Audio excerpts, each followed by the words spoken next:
আচ্ছা, আরেকটা বিষয় আমি একটু জানতে চাই। এটা শুধু টিয়ার জন্য নয়, এটা আমাদের যারা অদিতি এখন আছেন, এই সেমিস্টারে যাদের ক্লাস শুরু হলো, সামনে যারা আসবেন কিংবা এখন যারা সেকেন্ড ইয়ার, থার্ড ইয়ারে পড়ছেন, তাদের সবার জন্য।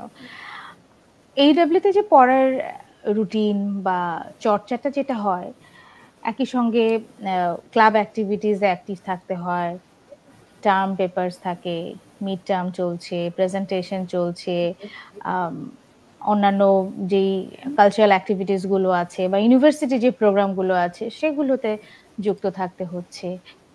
এই সবকিছু মিলে ম্যানেজ করা যায় কিভাবে? টিয়া কি করে ম্যানেজ করল? মানে হয়তো আজকে একটা প্রোগ্রাম আছে, আবার পাশাপাশি আজকে একটা টার্ম পেপারও সাবমিট করতে হবে। একটা অ্যাসাইনমেন্টও হয়তো সাবমিট করতে হবে। সুতরাং ক্লাবের মেম্বার হিসেবে সেই প্রোগ্রামে থাকাটাও জরুরি। আবার অ্যাসাইনমেন্ট তো জমা দিতেই হবে। এই মাল্টিটাস্কিংটা কি করে ম্যানেজ করা যায়? টিয়া কেমন করে করল? আচ্ছা, মানে আমাদের এখানে হচ্ছে অনেক ধরনের প্রোগ্রাম, বলতে গেলে প্রত্যেক সপ্তাহেই প্রোগ্রাম থাকে।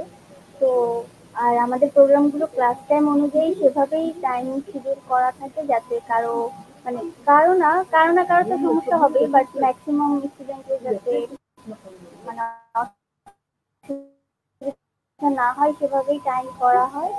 আর হচ্ছে যে আমাদের বেশি প্রেফার করে হচ্ছে যখন আমাদের মানে ফাইনাল উইক চলে, একসাথে 4টা কোর্সের পেপার লেখা, প্রেজেন্টেশন দেওয়া। তো তখন হচ্ছে যে মানে মানে একটু বেশি সময় দিয়ে পড়লেই হয়ে যায়, এত বেশি যে প্রেশার একদম সেরকম কিছু না। মানে আমি যদি একটু মানে টাইমটা ইফেক্টিভলি কাজে লাগে তাহলে সবকিছু কমপ্লিট হয়।